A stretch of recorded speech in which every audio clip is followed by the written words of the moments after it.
Hi, I'm Joe Harroz, president of the University of Oklahoma. I want to welcome you to our Conversations with the President. This platform gives me the chance to talk to some of the great people who make OU so special. Make sure you're subscribed to Conversations with the President, and you'll be the first to know when new episodes are released. Let's get started. All right, first thing first, our last show, quick quiz on that. What were the key takeaways?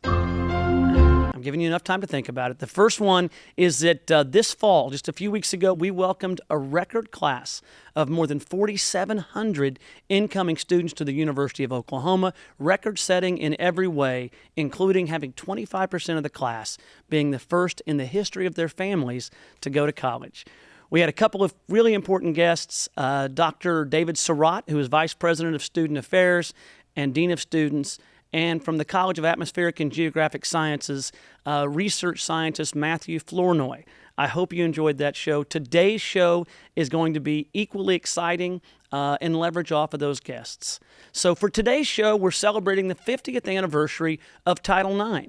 Now, what is Title IX? Title IX was a law passed in 1972.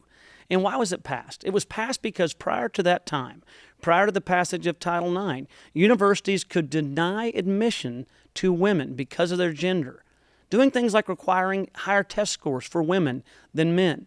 And universities were not expected to give scholarships or offer clubs to women. Universities were not required to provide athletic teams or have fair admission practices for women. All of that prior to this law being signed 50 years ago in 1972. So what Title IX did and does is it encompasses all academic and extracurricular programs, including athletics, at all universities across the country that take any federal funding. It protects students, faculty, and staff from sexual harassment and assault, discrimination, and helps fund scholarships and provides athletic teams for both men and women. In every sense, Title IX changed the lives of women academically and athletically. Its importance to women in sports is monumental. And when we talk about those key things to our university, what makes OU so special? What are our top goals? Among those top 5 goals is being a place for belonging for all, and that certainly includes men and women. Title IX's importance to institutions like the University of Oklahoma cannot be overstated. Just after passage of Title IX, OU, like so many universities across the country, created a women's athletic program, starting with one sport. Today, there are equal participants in women's sports and men's sports, and it is critical and essential to Pillar 4 of our strategic plan to make OU a place of belonging for the entire OU family, past, present, and future. Title IX helps OU maintain its pursuit of excellence. Now, we know at the University of Oklahoma, women's athletics have been remarkable. We've enjoyed landmark and exciting success in basketball over the years. I was just talking to Coach Sherry Cole a couple of days ago, thinking about the impact she had.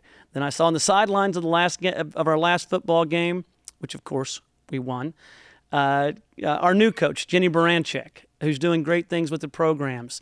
Also out there was OU women's gymnastics coach who's become synonymous with championships, a good friend of this podcast and our university, Coach KJ Kindler.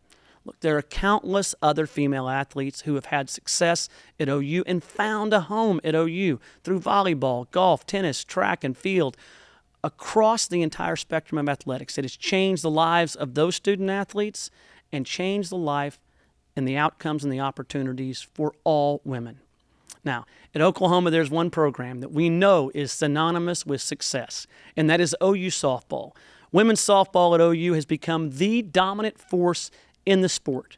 If you look over the last several years, not only have we won the last 2 national championships, but all told, we've won 6 national championships in women's softball since the year 2000. It has transcended sport into this new growth and exposure. A good example of this is OU's semifinal game against the University of Texas, which of course we won, was broadcast on ABC, the first time a women's softball game has been televised nationally on a broadcaster.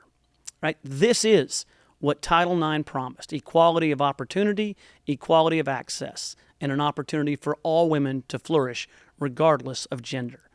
Now, with that backdrop, I want to welcome our guest, Coach Patty Gasso. All right, and here we are at the 50th anniversary of Title IX.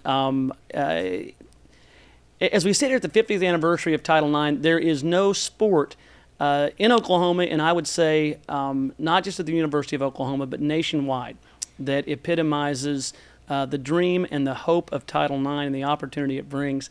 And so we're thrilled to have the only person that should be the guest for a show over this anniversary, and it's Coach Patty Gasso. Coach, thanks for joining us. Thank you for having me. Absolutely. And so everyone in America knows who you are, but if there's one or two people that do not know, it's summarized. The headline is she's the GOAT. She is the greatest of all time.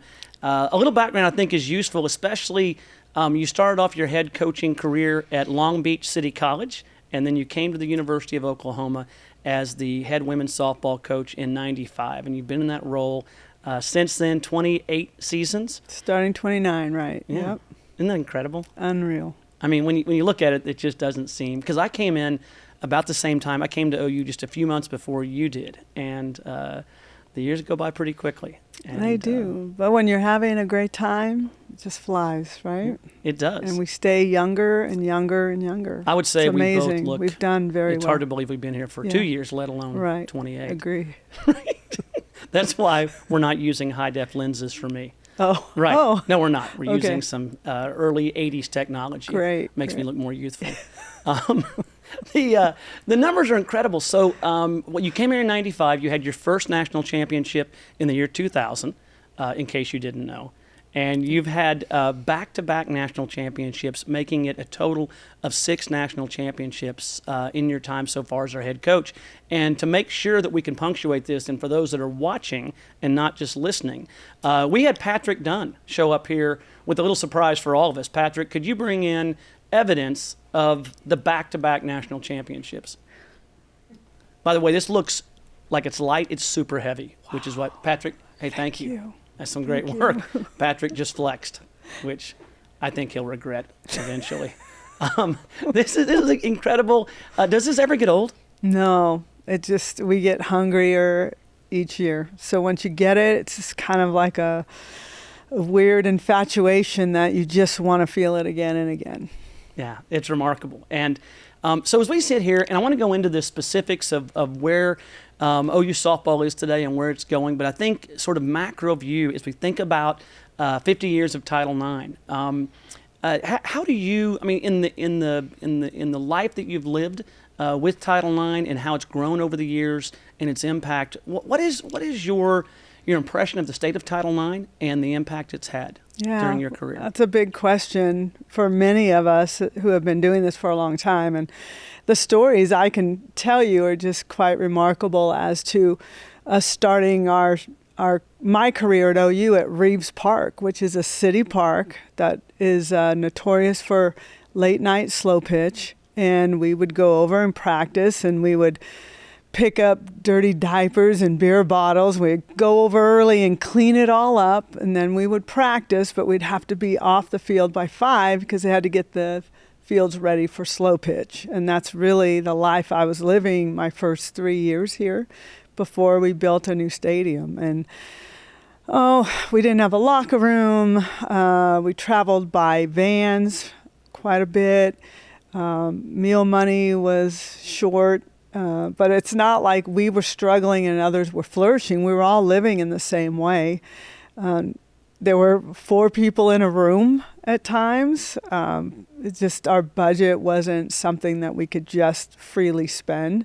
So it was fast food, eating, and all of those things. And but I never thought of it as, wow, this is so unfair. I just thought, wow, I'm the coach at the University of Oklahoma, so as long as that is the case, we're going to deal with what we've got to deal with. But there were some strong women that came before me that really fought for facilities and fought for opportunities with more money towards bringing in fans. And one of my heroes is Pat Summit, and I've always wanted to kind of, although she didn't hand me the torch, I've never met her, but I always admired her style and what her fight for Title IX, and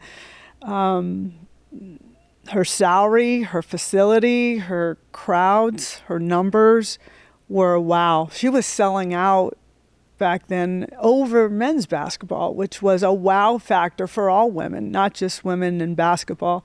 So what she did affected softball, soccer, all sports.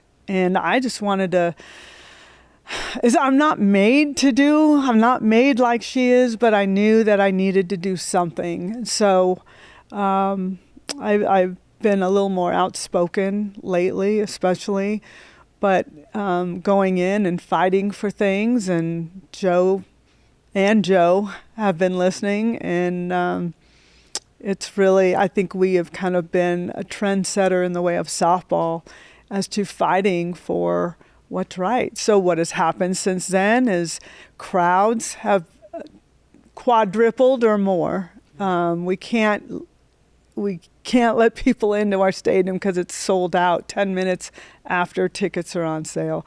And everything is completely changed in a wonderful way.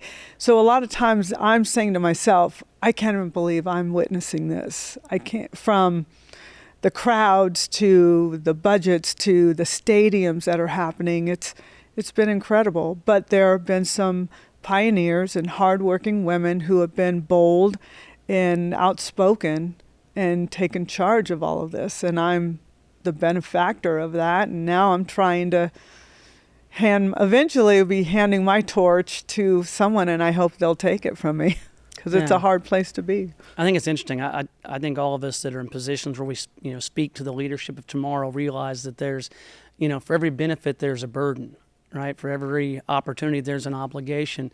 I think you've talked a lot about how you've benefited, right? How you've been the recipient of opportunity, and we've had some conversations about this before. I mean, do you feel a burden? Do you feel like it's up to you to do something to be worthy of the opportunity you've been given to advance the opportunity for the sport and for women as a whole in your position? Yeah, well, I feel a burden because I want to win.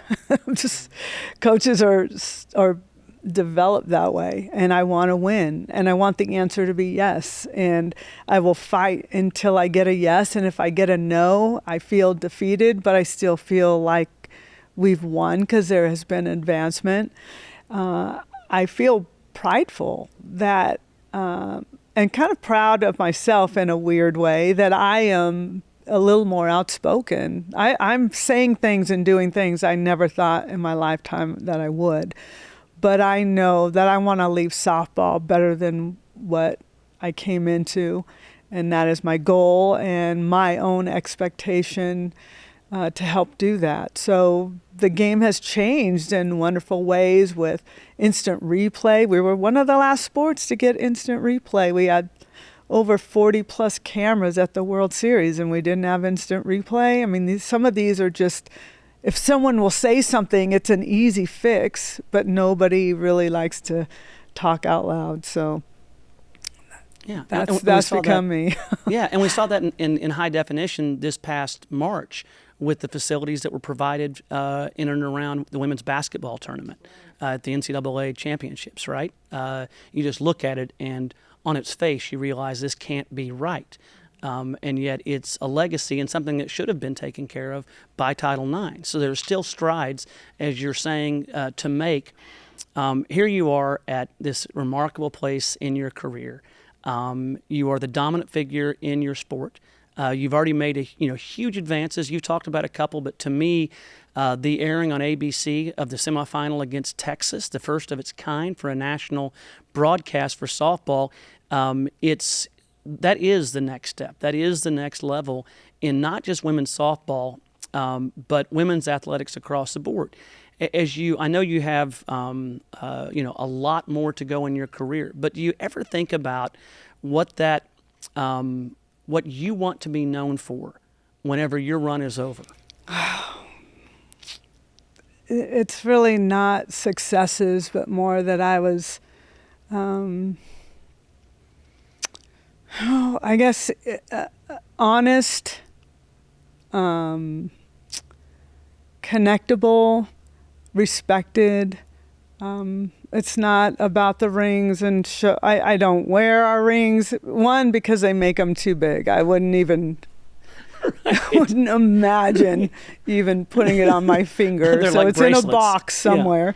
I just want to be known as a coach that worked hard and made a difference in players' lives, help them. Really, our motto is taking girls and turning them into women. And I think that is something that is really important in this day and age. And the time of, there's a lot of anxiety and pressure, and I really try to take that away from our athletes and really try to get them to understand that the world is in their hands. And just the confidence factor. A lot of athletes come in and they don't have that. They don't believe they belong here. I'm not good enough. And it's just creating a culture in our program where everybody is treated equally and loved equally and respected equally, and that I'm fair.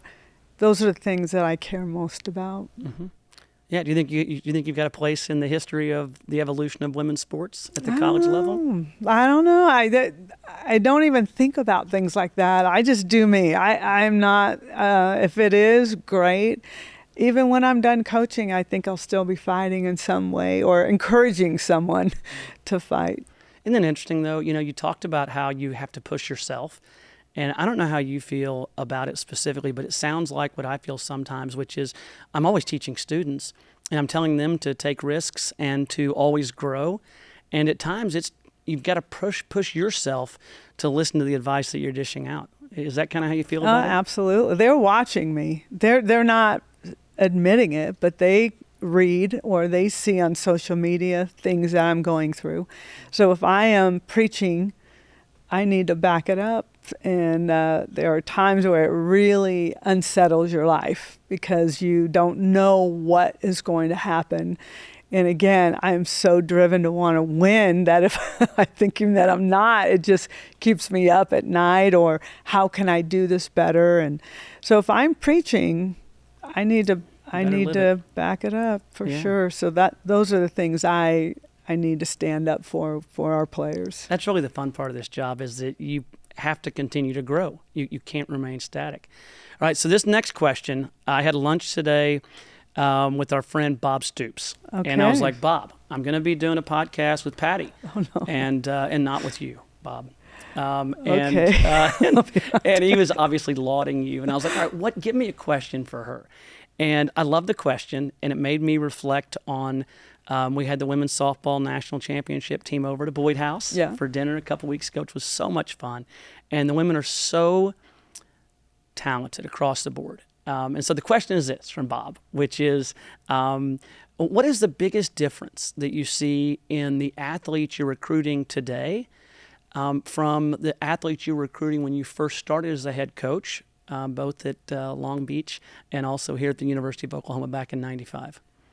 I bet he and I have close to the same answer. I think back then it was more a gritty. I don't need a lot. I am going to fight hard. I don't need all of the necessities. Just give me a glove. I don't care what it looks like.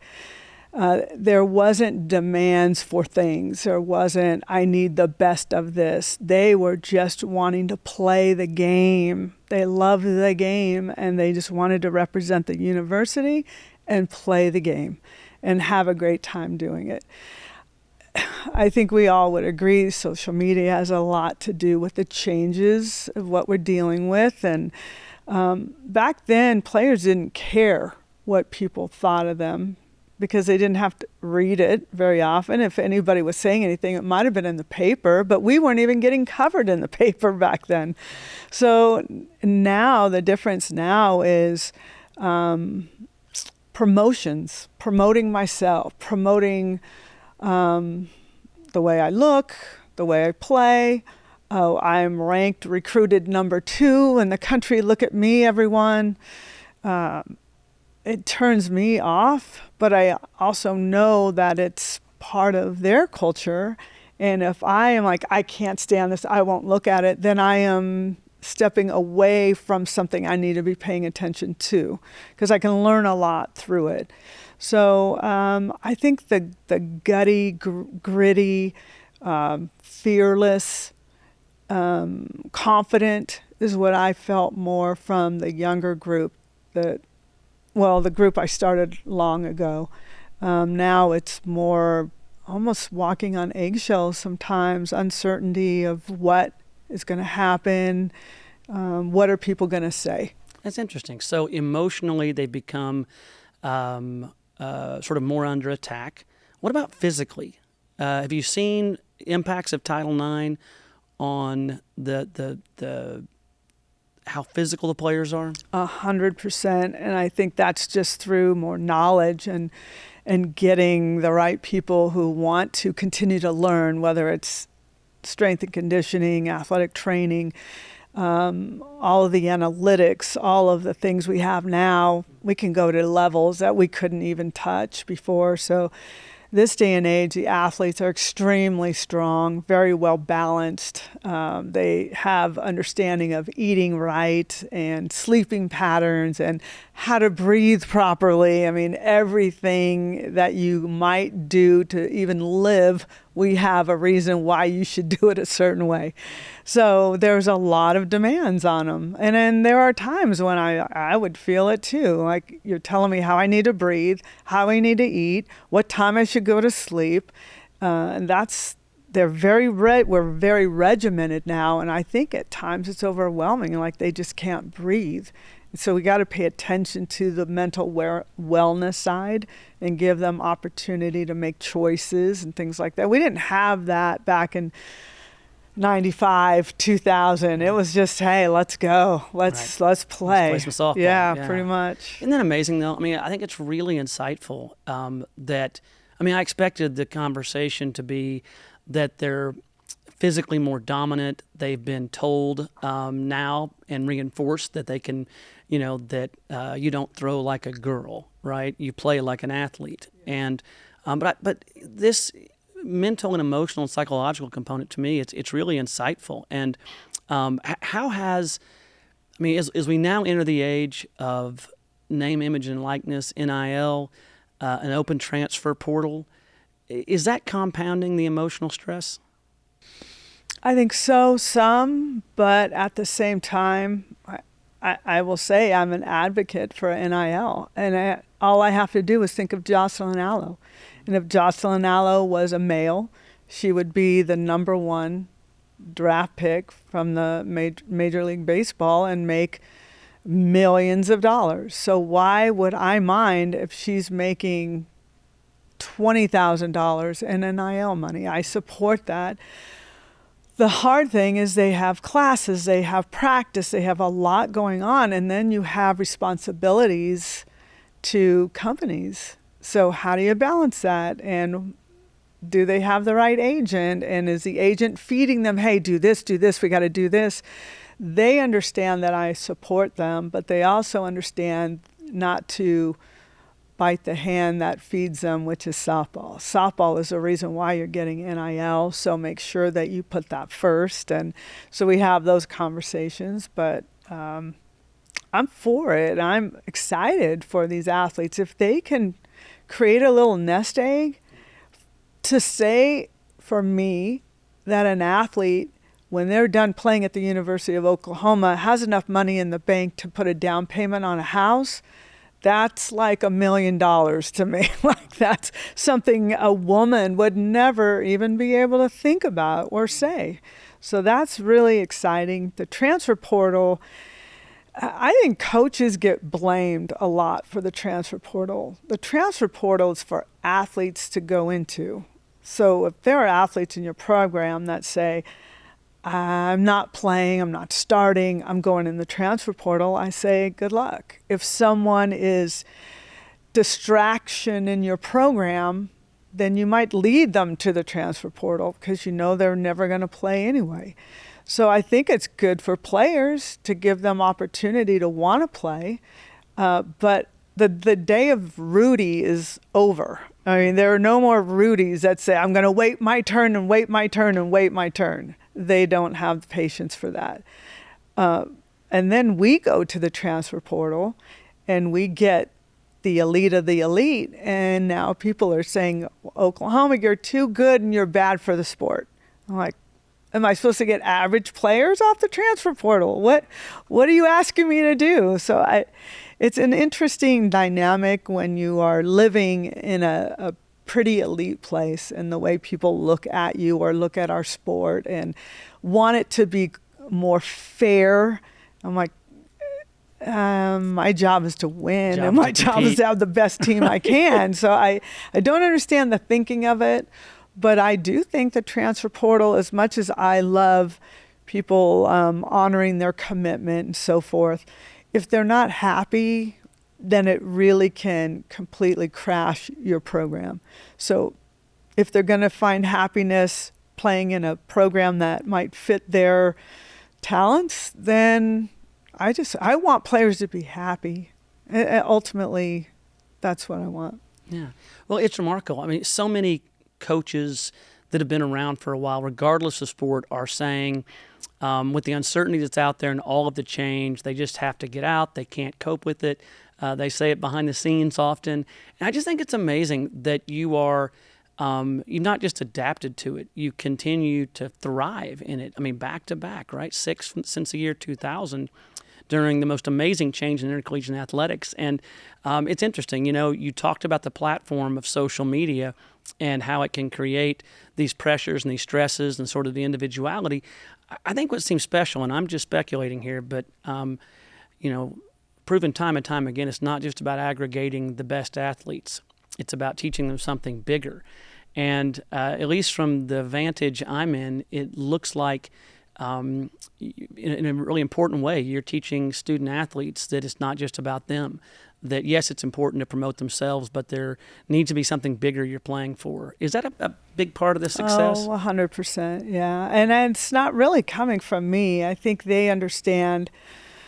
I am very myself in front of them, and they know everything about my family, and they know about how faith-based I am and my family is. And that has kind of welcomed them to express their faith as well. So what's really cool about this team, and I was thinking about it today, how they exclaim, like, there's no need to be nervous because the finish is already written. It's already been written. So if it's already written, what are we nervous about? We just go out and we just play and let's have fun because it's already written. Whether we win or lose, it's already written. And they keep saying that over and over. And with that mentality, they just play free. And that is a secret. We always keep saying secret sauce. There's nothing secret about it. It's just who they are. So it's not me standing in front of them and preaching. It's really driven within the team.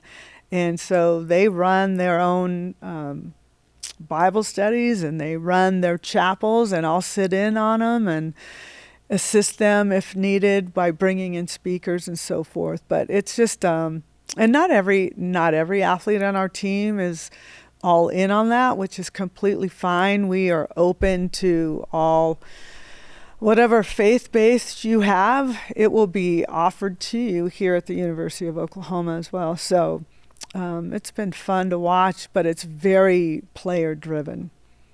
Yeah, no, it's exciting, and I think this, whenever you realize you're a part of something bigger than yourself, it's stunning what the results are. I mean, it really is. It's just simply different, and just spending time with, the athletes over at the house for dinner the other night. I mean, you just see the confidence and collective enthusiasm and purpose. And I think that's why we got into higher education and collegiate sports. And some of the conversations I loved hearing from the student athletes were about the new professional softball league that is at its first year in nascent stages and moving forward. And, Jocelyn Allo, who is, the Babe Ruth of women's softball.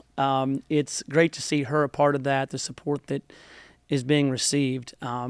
And I really do think that I know it's not for you to say, although you certainly could say it, but I think it has to be exciting for you to see the national recognition that we've seen very tangibly in ABC broadcasting a semifinal, and to see the attention that's now being focused on softball and the impact that it's having. And I hope you're enjoying that. I know it carries with it a burden, but we can all see it in the lives. I see it in the life of my daughter, who's 15, about to turn 16. The first time she was told when she was 10 or 11 by one of her brothers, who will remain nameless, that she, threw like a girl or something to that effect. Her immediate response was, "I'm a better athlete than you." And it was done with absolute confidence. And that doesn't happen without Title IX. And it doesn't happen without coaches like yourself that teach at the individual level, coach at the individual level, but have an impact that's way broader than that. And I know I kid you a lot, and I promised I wouldn't do this, which I didn't really mean. You are not doing this. I am. But I was at the football game a couple days ago, and someone out of the stands hands me a button, which I wore, and I'll wear right now, and it says Natty Patty, the GOAT, with a stuffed animal goat that I don't know who gave it to you. But I'll put this on. This is the kind of dexterity that kept me out of Division I sports, right here. But thank you for doing that. That just made my day. Yeah, no, you just don't even I had know to put it how on there. happy I am that you just did that. But I just hope you know that, you are a friend. You're obviously a remarkable coach, but you're someone that when I talk about why I'm a part of a university, and my kids ask me, why are you spending, your time there? And, we talk about our purpose, which is to change lives. And you do it in a fundamental way at the individual level and collective. And we are so remarkably proud of who you are. And I hope that I know you're going to continue with remarkable success for seasons and seasons to come. I hope you enjoy part of it. And do reflect a little on the difference you're making. And thank you. I hope we both keep growing, keep facing these challenges, and just know that you're a role model for a lot of people, including me. So I appreciate that. We got to keep laughing too. We do, right? Which we promised we would take one drink together before we of the water before we left the show, well, so we could appear to be relaxed. Here is to you, Coach Gasso, and you, back to back, to soon to be back national championships. To back. Here's to you. Three has never been done here. Wait Cheers. until the spring, right? Okay. All right, here's to you. Okay. You were going to slurp it, weren't you? You're going to do one of these? It's a totally inappropriate ending. Kind of came out my That's an inelegant ending you to an amazing me into this. person. Can we get a towel over here? That'd be terrific. All right, Patty. At the top of the show, I mentioned that Title IX is an integral part of the growth and success at the University of Oklahoma. Coach Gasso is critical, but if you look across the university, she is only one example of what makes that so true. Our campus is filled with innovative and successful women, from students to faculty, staff, and so many more. As this episode of Conversations with the President comes to an end, I want to thank everyone for listening. Don't forget to subscribe, and I look forward to our next conversation. Thank you.